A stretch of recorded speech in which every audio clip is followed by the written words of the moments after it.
Hello everyone, I'm Aaron, a birdie naturalist. Welcome to my channel. Here's a sentence you don't hear very often. Let's go look for some poison oak.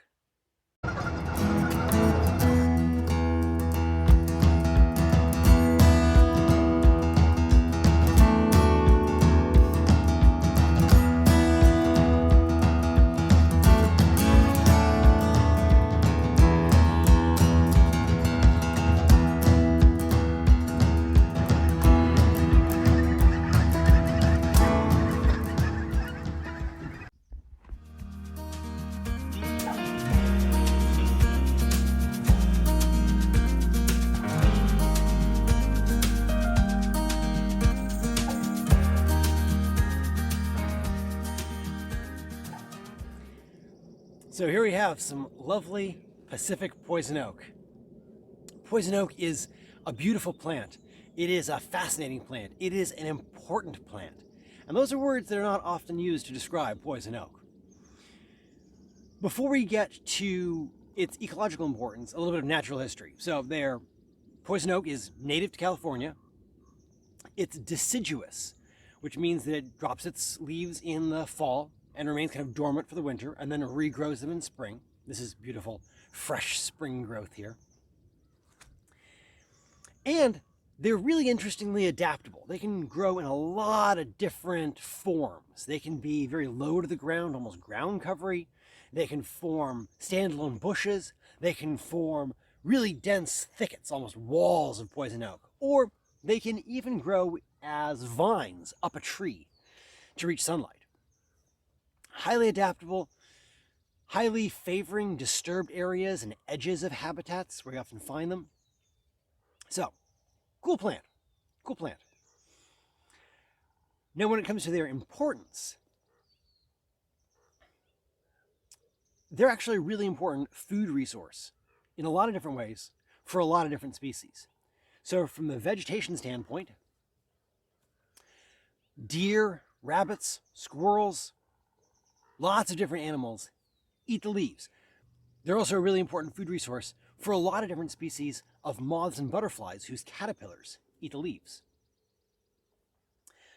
Poison oak reproduces using berries. They're actually a fruiting plant, and those berries are another really important source of food for a lot of different critters. Tons of different kinds of mammals, tons of different kinds of birds rely on poison oak berries for a lot of reasons. One is they're a very high concentration of calcium and phosphorus and some other sort of interesting and important nutrients for animals. And another reason they're relied upon is when they're available. Poison oak tends to hold their berries deep into the winter. And wintertime is a time when there are often not a lot of great food resources around. And so having poison oak berries is really great for a lot of animals. They really rely on poison oak berries as a food source. Another reason that they are really important, non-digestively, is structurally.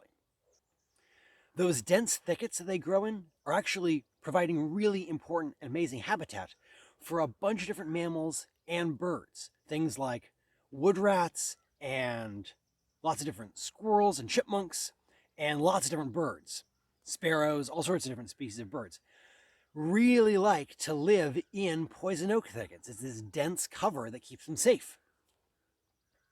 So, dietarily and structurally, really amazingly important species of plant.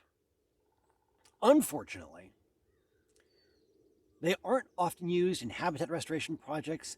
Poison oak isn't really encouraged in a lot of places because a lot of people are allergic to it.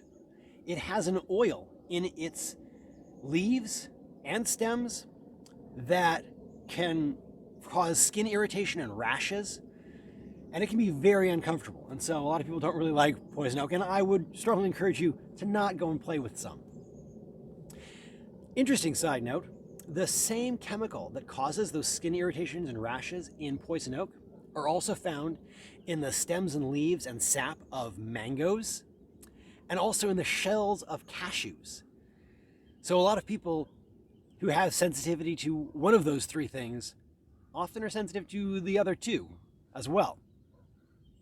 And that's actually one of the reasons why you almost never see, like cashews, for example, sold in a store with a shell on.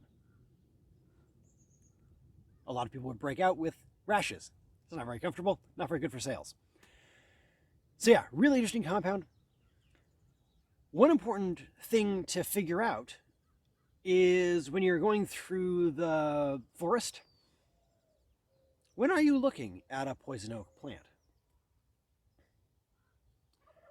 There's a saying, it says, leaves of three, leave a bee. And while that is technically true with poison oak, it's such a general statement, it's not really very useful. There's tons of plants that have leaves of three. It's not very meaningful. Now, like I said, though, it is actually true of poison oak. A leaf of poison oak is made up of 3 leaflets that all come together at a single point. Structurally very similar in a lot of ways to a blackberry leaf, also found in, like, Himalayan blackberry has 3 leaflets that come together and form a leaf. But unlike blackberry, which is one of the species that poison oak is most commonly confused with, poison oak has no spines at all. It is completely spineless. And also, where those 3 leaves come together, there's actually a point of reddish coloration, right at the point of intersection. And that is something that blackberries don't show. They're also just, beautiful. You can see how sort of glossy, oily they are. That oil is what gets in your skin. But it makes them really pretty. And when you see a really healthy stand of poison oak, they can be beautiful. And they also have a bunch of different colors that they can come in. Greens to redishes, lots of really cool stuff. They also change color in the fall and have more different colors. Very, very pretty, very attractive plant, actually, if you could get past the fact that you can't touch it. So when you're walking through the forest next time, take a moment. Check out some poison oak. Get a look at it. Take some time with it. As long as you don't touch it, it won't jump out and bite you. And there's a lot of really important stuff that it's going and doing as it stands there, growing in its various growth forms. So I hope you enjoyed the video. Hope you learned a little bit of appreciation for the amazing poison oak plant. Until next time, enjoy the natural world.